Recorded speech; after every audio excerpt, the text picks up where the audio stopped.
One विभाग कर्मचारी गछ को सुरक्षा देवा बदल में गछ को लोके लगाई हाणी देउछंती, जहाकु नै परिस्थिति उत्तेजना देखा देइतला। एमिति घटना बंतला वनांचल नुआखेता सेक्शन गड़तसरा ग्राम पंचायत नुखरीपदा ग्राम में घटी। नुखरीपदा ग्रामर मनोज नायक गज साथी कार्यरत। सकाळे ग्राम निकट रास्ता कड़े 3टी सागवान गछ लोके लगाई हाणी देइतले, जहाँफल घटनास्थल में उत्तेजना सृष्टि होइतला। बंतला वन विभाग अधिकारी पहुंची काठ को जबत कर वनांचल कार्यालय को आनी।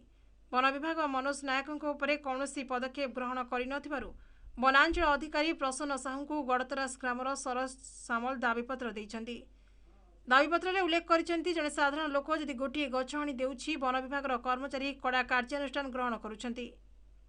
एने शरद बंतला वनांचल अधिकारी को दाबीपत्र प्रदान करिसेंती कि गछ हाणीथिबा गजसाथी विरोध में कार्यानुष्ठान ग्रहण करने पर दाबी मु कहवार उद्देश्य है जे गाँव में कौन झील बागर खटड़े पलंगड़े कले वन विभाग जाकि सीज करुचे जदि वन कर्मचारी गछ कटिंग करेंगे सरकार माल माल योजना पुणी गछ काटा आसूसी। गड़तरास ग्रामर रास्ता कड़े 3टी सागवान गछ था।